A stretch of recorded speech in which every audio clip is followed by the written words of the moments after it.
Know that discomfort is normal, but having to deal with pain, real pain, is something that we want to manage. Okay? And who can you call if you're worried about that? The soft line. Yes, that's right. You can. Excellent. Okay, so we're going to dive into some nutrition and some activity and rest, and then some warning signs, and just a quick review of your medications again before you leave. And then I'm going to ask you at the end if there's anything that you're really worried about. Okay? Okay.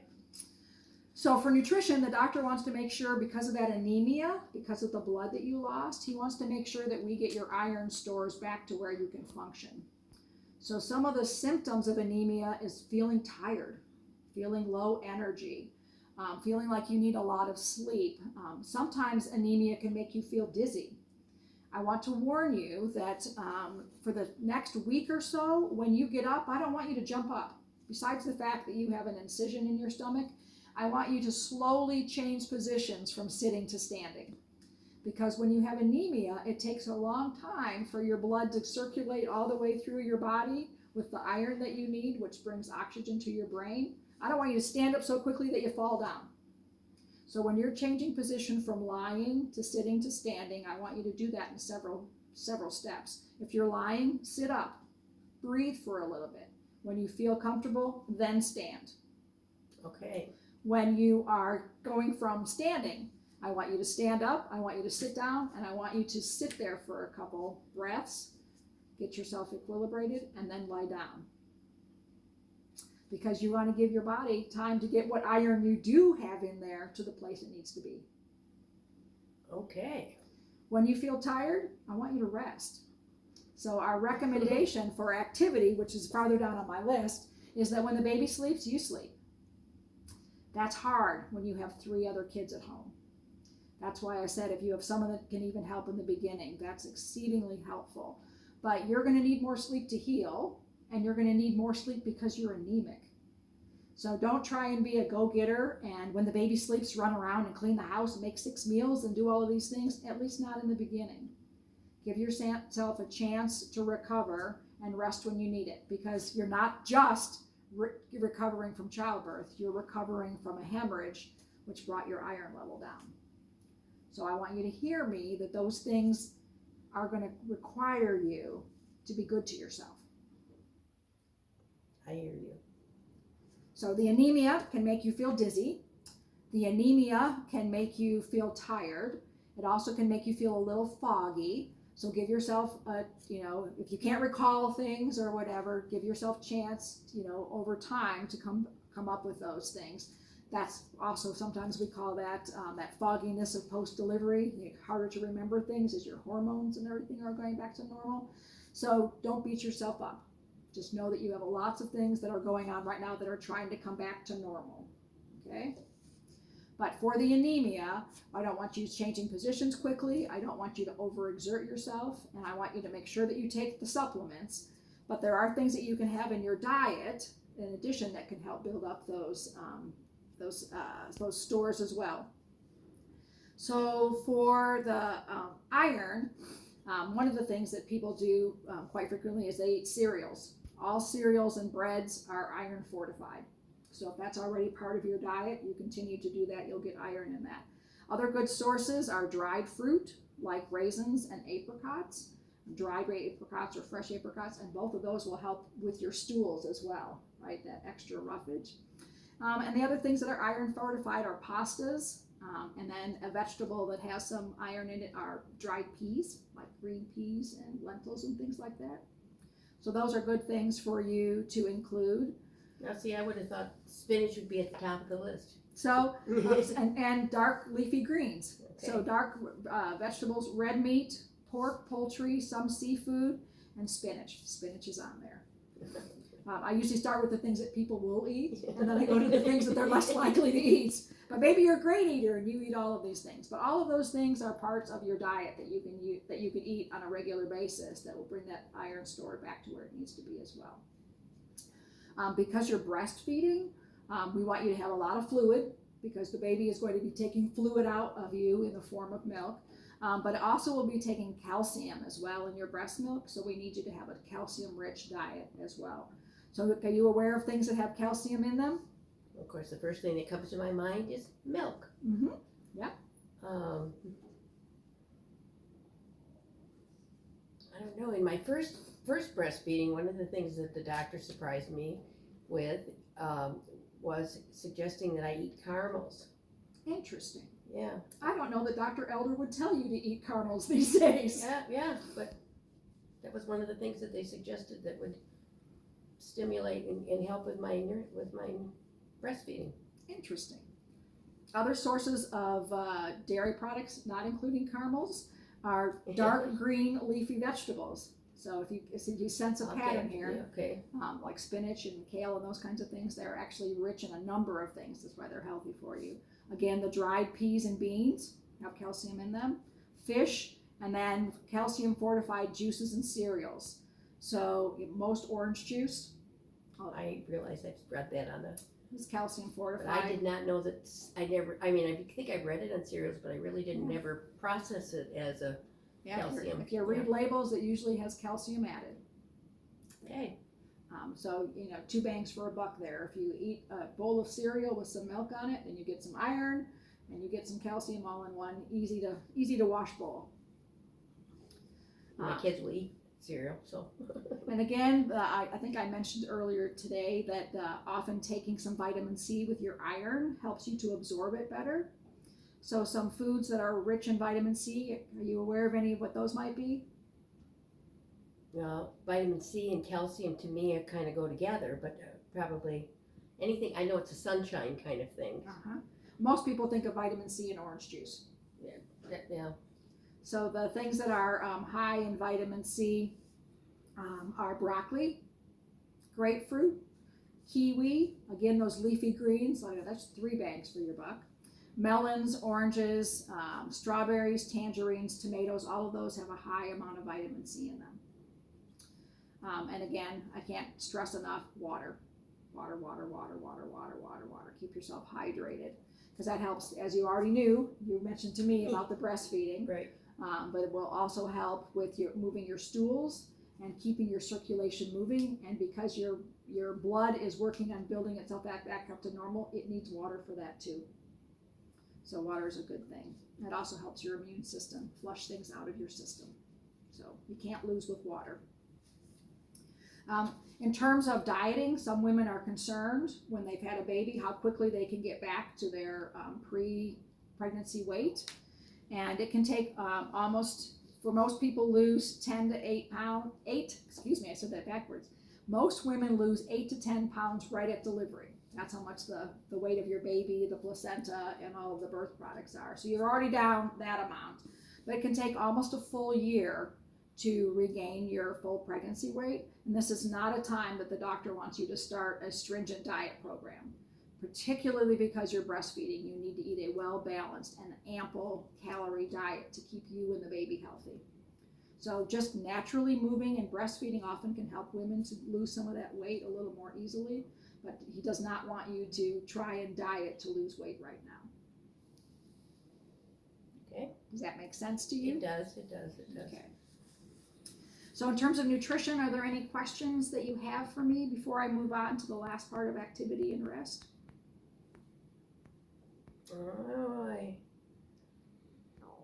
I think you've covered them. I was just trying to think of meals that I could make my family that will be good for them, that they will eat. My kids are kind of at a stage where they're not really picky, but they're just kind of choosing different foods to eat. I have a really good husband, though. He helps, and so I don't think that we have too bad a diet.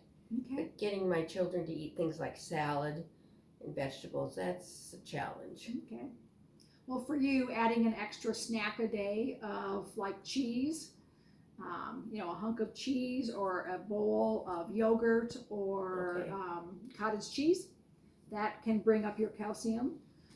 Before you go to bed at night, if you had a whole grain cereal with some milk on it and maybe a glass of juice, that will bring your calories up for breastfeeding, get you that iron in the cereal, the calcium in the cereal, and the calcium in the milk. So those are easy ways that you can help you get those things. Right. without having to do a lot of meal prep. And I'm guessing that unless you eat a lot of processed food, that the things you eat now probably have more nutrition in them than you might be aware of. If your kids eat pasta, like macaroni and cheese, as long as it's not overly processed, that has iron in it, that has calcium in it. So I like kid food too, you know, I mean, I don't have any problem with, you know, with what the kids eat. Okay. I want to go over now, we've touched on it a couple of times, but the recommendations for activity and rest, particularly in this new postpartum period when you're going home, and then how it changes over time as you're healing and your incision is better. Have you and your husband discussed what contraception you want to use after the baby was born? I think we are at a point now where perhaps something in between, but I think he's ready to have a vasectomy. I think 4 is, and having to have a C-section for this birth has kind of really cemented that idea. Okay. So unless that happens in the next week or so, you might need something that's going to get you through to that next appointment.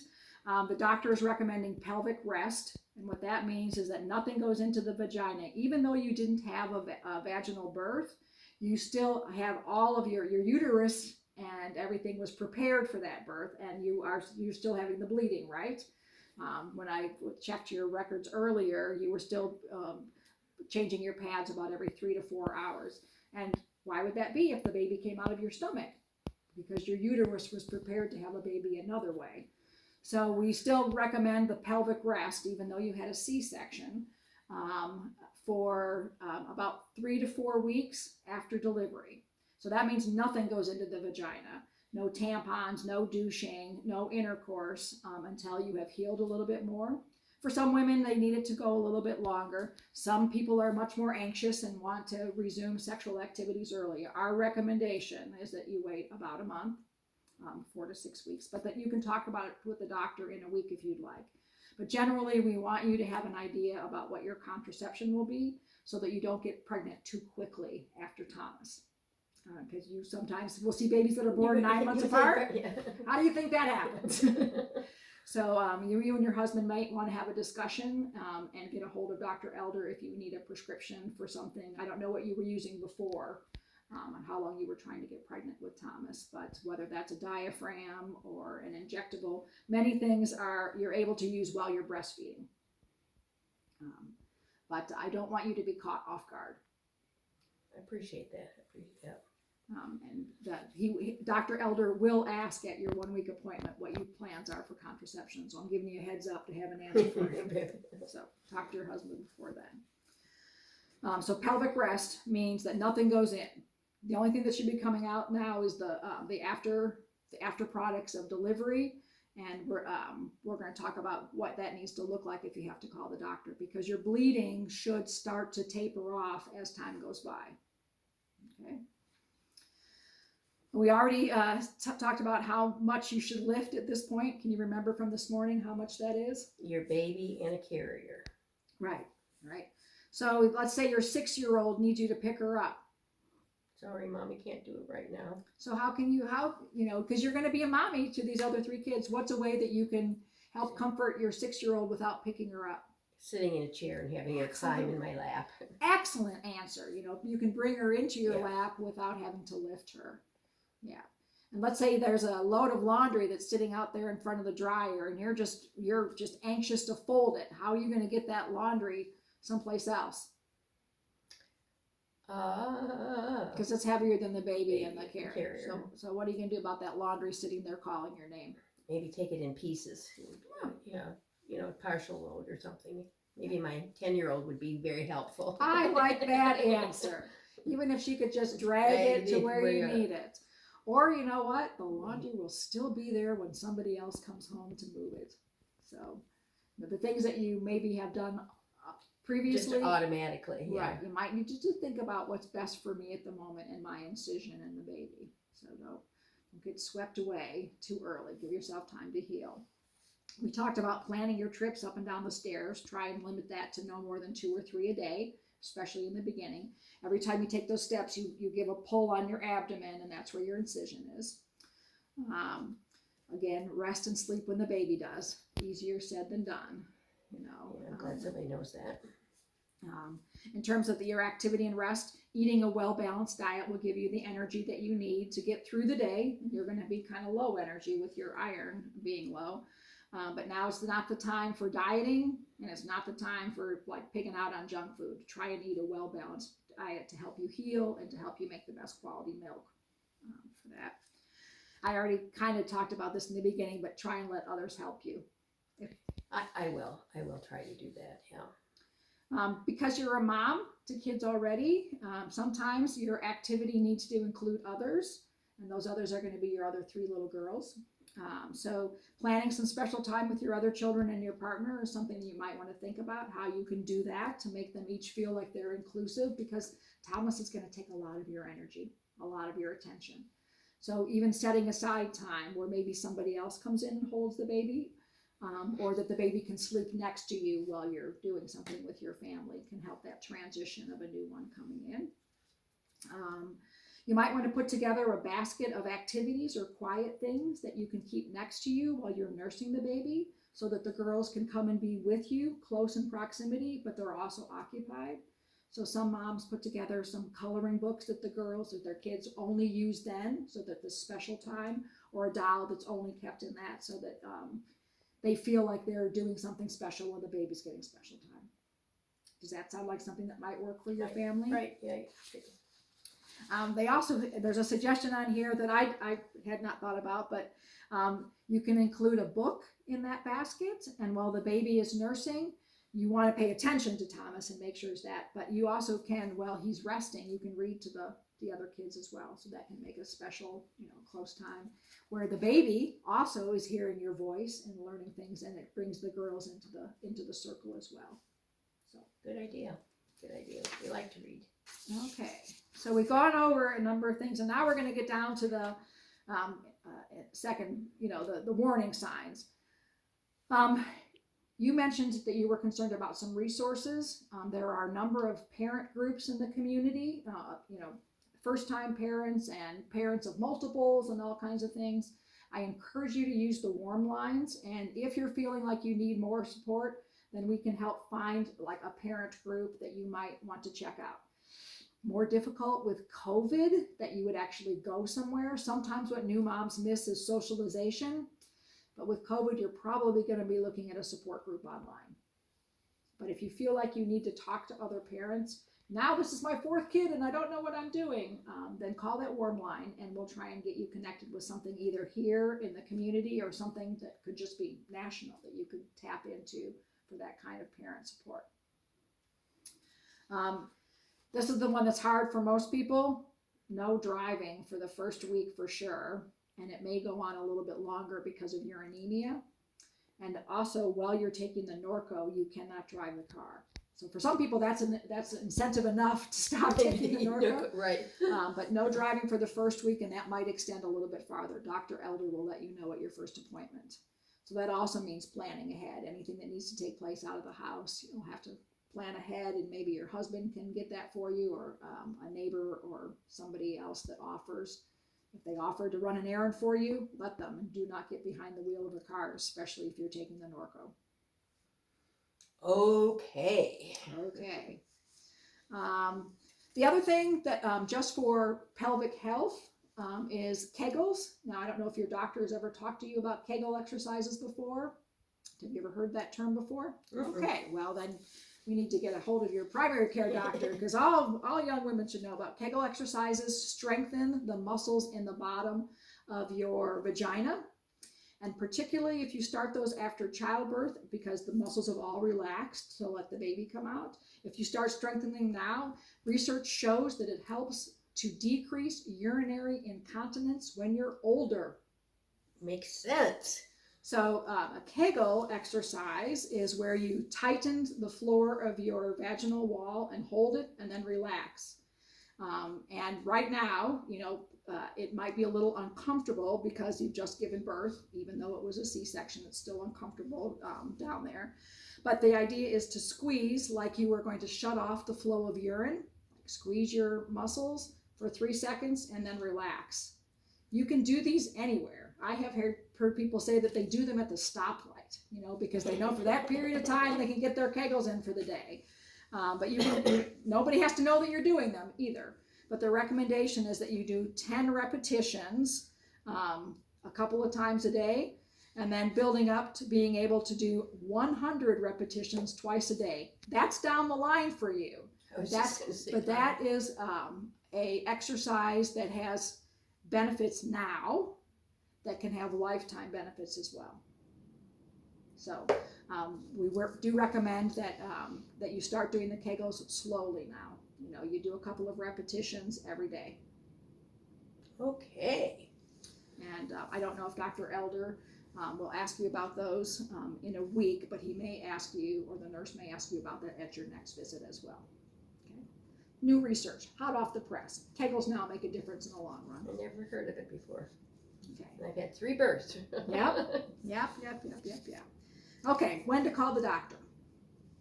Can you think of off the top of your head when to call the doctor? Well, I am certain that if I have any kind of different drainage, or there's a difference to my bleeding, Absolutely, and my incision, I can imagine that those would be reasons.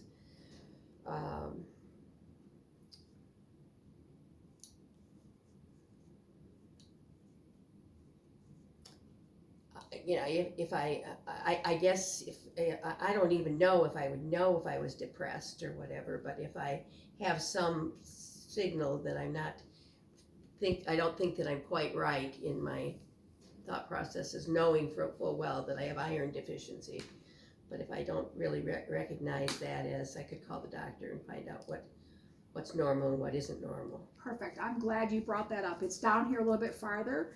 But I was going to ask the question, with your 3 previous deliveries, did you have any feelings of depression or concerns with either of those? With any of those? No. Okay, postpartum depression is very, very common. More women have it than we typically think about. And sometimes it self-resolves. I mean, there's that period of adjustment when a new baby comes into your life, even if it's your 4th baby. But with your 4th baby, you have 3 other little people that you're thinking about as well. But when that depression persists, please ask for help. Now, you may be one of these people that just adjusts and you feel a little bit inadequate in the beginning. You kind of get your feet underneath you, find your stride, and you move on.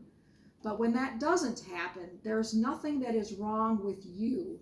It is wrong with your hormones and how things are getting back to normal. And because of that, that's why we ask for help. It doesn't mean that you're not a capable mother. It doesn't mean that you don't want this baby, because sometimes you have feelings that the baby is overwhelming, especially if you have thoughts of hurting yourself or hurting the baby. Call someone, reach out for help, because we know that when parents reach out for help with their postpartum depression, many of them get better so much more quickly, and they can resolve those issues and get back to parenting with the love and the zeal and the connection that they want. So I'm so glad you brought up postpartum depression.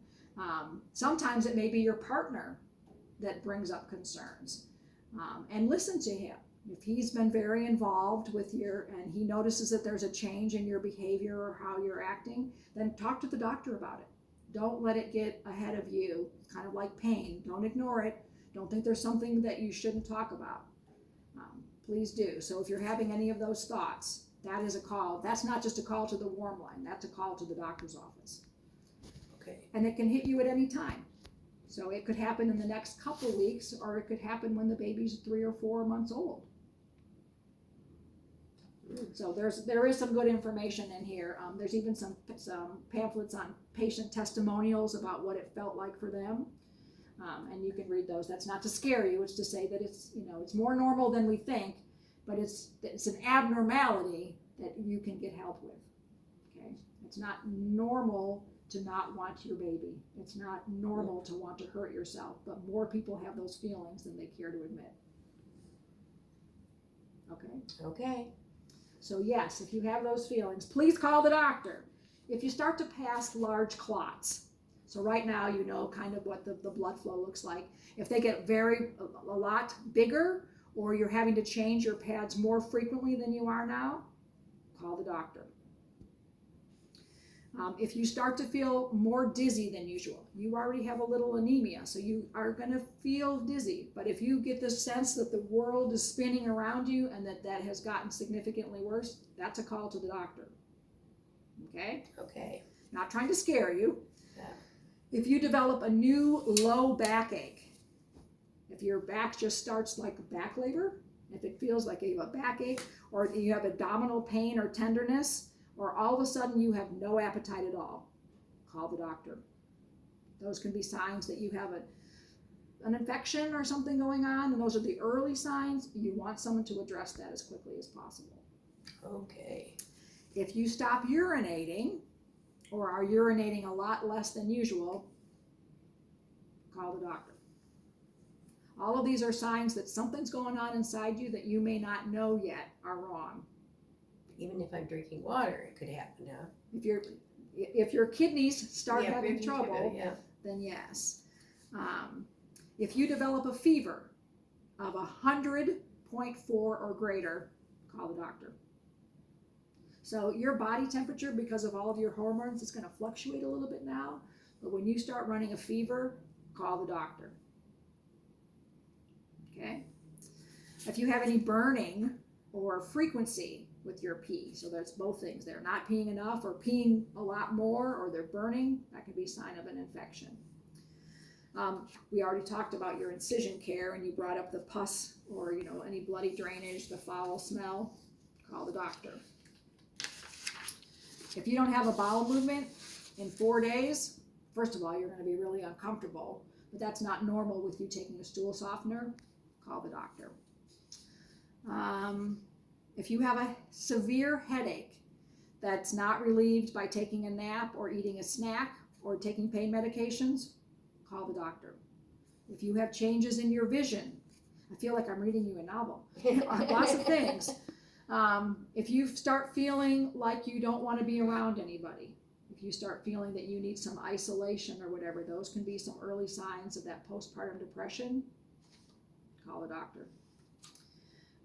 We're going to talk, I'm leaving the breastfeeding consultation to the lactation specialist, but if you have any hot, red, or firm areas in either of your breasts, that can be a sign that you're developing either a clog or an infection in your breasts, call the doctor. And the last one I'm going to talk about is we want you to be moving. We want you to do those stretches we talked about earlier. But if you develop any swelling in one leg, any redness, tenderness, or a hot area in either of your legs, that can be a sign of a blood clot. What should you do? Call the doctor. Call the doctor. Yeah. Excellent. So it is a pretty long list. I am hoping and assuming that none of these things happen to you, but it is on the left side of your folder in here, all of the things that would warrant a call to the doctor's office 24 hours a day. Okay. And they're obviously receptive to the telephone calls. Well, these would be that the doctor needs to be aware of them. If you just have a question, can I eat peanut butter? That would be a question to the warm line. These are issues that you would want the doctor to know of right away. Let them determine if you need to come into the office or the emergency room. Okay. Or my baby is sleeping so much and not nursing. That's not an emergency phone call. That's a call to the warm line for the lactation specialist or for the nurse to address. But I'm not peeing, or I haven't had a bowel movement in 4 days. That's not a warm line call. That's a call to the doctor's office. Okay. And the warm line can also switch you over. But I wouldn't wait. If you have a fever at 11 o'clock at night, I would not wait until 8 a.m. the next morning to let someone know. Okay. So is the warm line open 24/7? No, the warm line is open from 8 to 5. Doctors have, if they're not on duty, they have somebody they can have call service. Okay, I got that. Okay. All right. So now it's your turn. Anything that we didn't cover that you're worried about? Any more resources or information that I could gather for you? These are the discharge orders that Dr. Elder wanted you to feel comfortable with. So I want to make sure you do feel comfortable with them. We didn't discuss vitamins or any of that kind of thing, except except the iron and calcium. Actually, we did discuss that you're going to continue to take your prenatal vitamin. Do you remember that at all? Oh, okay. Okay, that's why we're going to review your meds. But Okay. you'll continue to take your prenatal vitamins. Usually we do that for about 6 weeks, but Dr. Elder will make the decision when he would like you to stop doing that. So yes, please, for your prenatal vitamin. Okay, and does that include folic acid? It does. It does. And it Okay, does. okay. Mhm. Because I am highly aware that that's one of the important things that I'm going to need in my body for. Folic acid is extremely important when the child is developing inside. Yep. In fact, if you don't have enough folic acid, that can lead to certain birth defects. The folic acid is not as important after the baby is out of you for the baby. It's important for your nail development and your hair development and all sorts of things like that. And the baby will be getting those things as well through breast milk or whatever. But there's not any supplement that the baby will take itself for folic acid. Okay. Thomas got what he needed in the first trimester from you.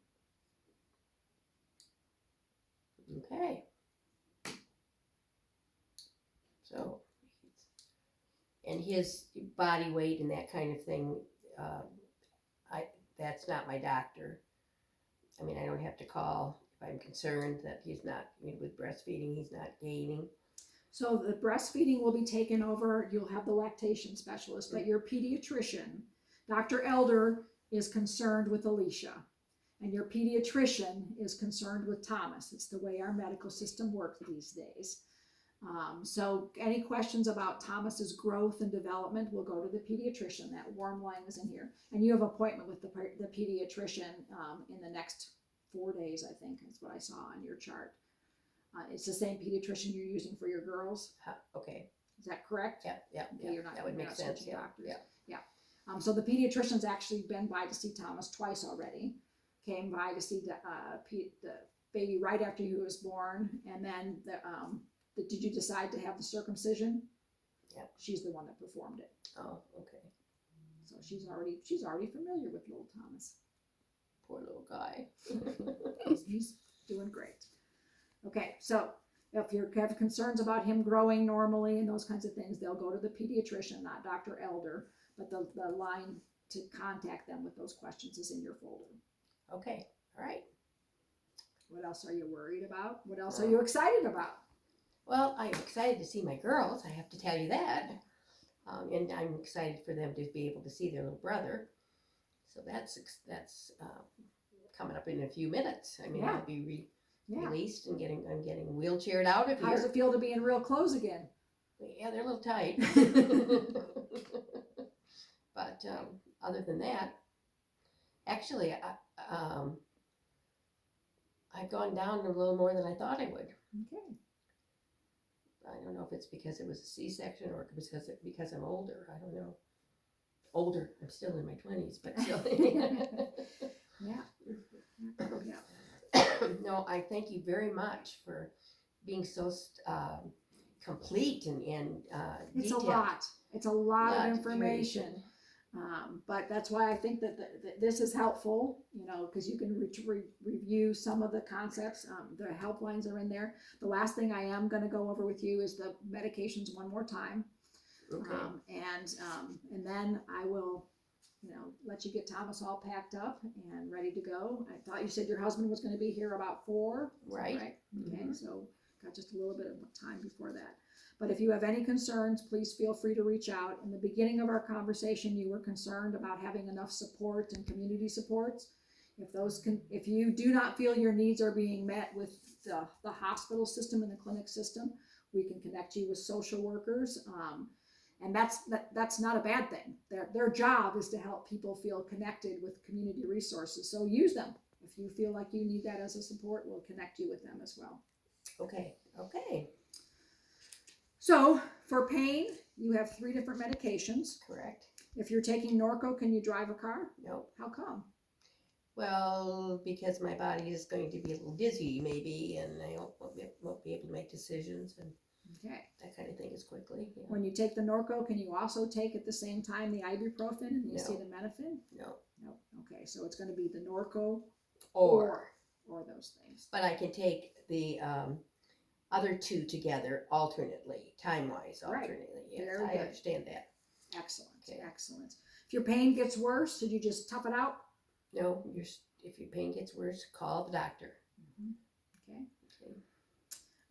The other medication the doctor ordered is something called Colace.